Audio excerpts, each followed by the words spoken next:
Welcome to The Explainer. Today we're going to dive into one of the most incredible events in Islamic tradition, the Night Journey and Ascension. But we're going to focus on something really specific and, honestly, pretty intense: the visions of divine justice. Where the Prophet actually saw the real consequences of our actions in this life. It's powerful stuff. So to really get why this journey was so significant, you have to understand what was happening right before it. The context is everything. This principle you see here, that relief always follows hardship, it's not just a nice saying. It's the whole key to this story. This miracle wasn't random at all. It was a direct response, perfectly timed, to a period of just unbelievable suffering. And this period has a name for a reason: the Year of Sorrow. And wow, this slide really just lays out the toll. Just try to imagine it. First, you and your followers are besieged, literally cut off and facing a starvation. Then you lose your uncle, who was basically your political protection. And then your wife, Khadija, your biggest source of comfort and support, gone.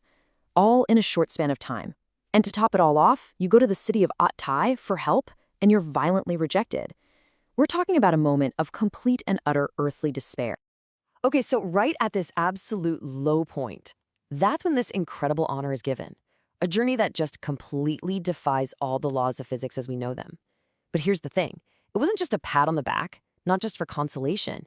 It was also designed to be a massive test of belief, a way to really see who had deep, true conviction and who was just along for the ride. So what exactly was the claim? Get this, that he traveled all the way from Mecca to Jerusalem, then went up through the heavens and came all the way back in a single night. Just imagine trying to explain that. When he told people, especially his opponents, the leaders of Quraysh, they just exploded with laughter and mockery. For them, this was it. This was the golden ticket to finally prove he was a fraud. But here's the thing. He didn't just make this incredible claim and leave it at that. He backed it up with proof. And what's so fascinating is how tangible and verifiable the proofs were.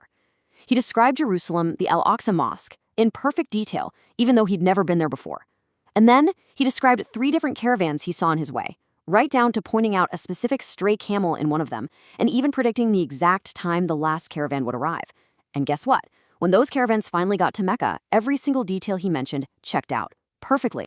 So you've got the mockers who, even with proof, just dig in their heels and refuse to believe. But then you have one man, and his reaction would go down in history. It really tells you everything you need to know about what true faith looks like. Man, this quote is just incredible. You have to picture it. People literally run to his best friend, Abu Bakr, thinking, okay, this is it. He's finally gone too far. Surely Abu Bakr will doubt him now. But his response was just immediate. No hesitation. His logic was so simple and so powerful. He basically said, look, I believe him when he brings news from the heavens, something far more amazing.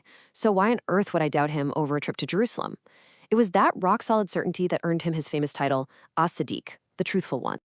All right, so the journey was proven to be true, but proving the miracle, that wasn't really the ultimate goal.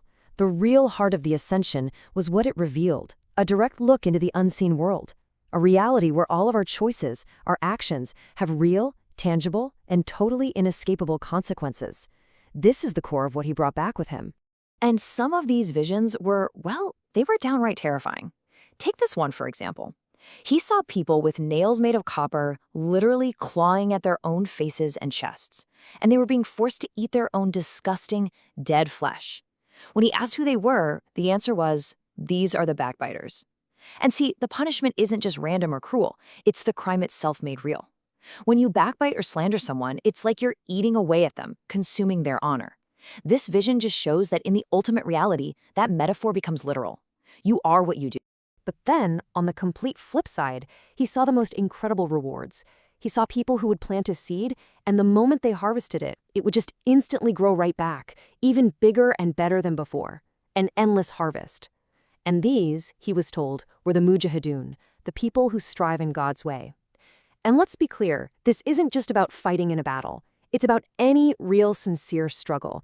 The struggle to be honest, the struggle to provide for your family, to learn something new, to give to charity, all of it. Their good deeds are like that single seed that just keeps multiplying, an endless regenerative reward. This chart just drives the point home so clearly, linking these very specific actions to their spiritual consequences. Just look at this. People who wrongfully take the wealth of orphans. They were seen with lips like camels, being forced to swallow literal pieces of fire that then exit their bodies. The imagery is so perfect, right? Their greed made them want to consume more, and now that's exactly what's happening, but from the inside out.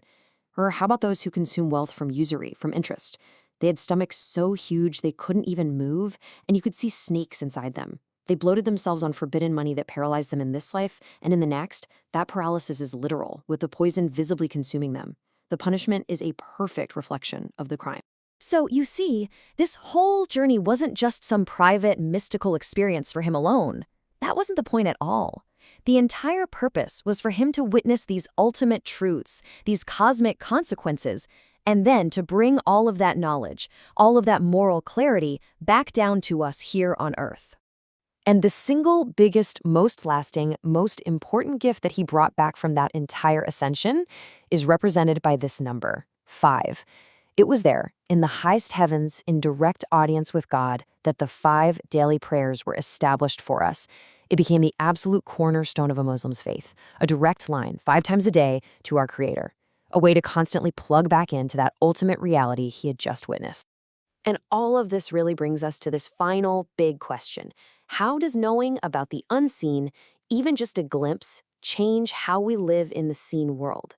Well, the Night Journey gives us a pretty powerful answer.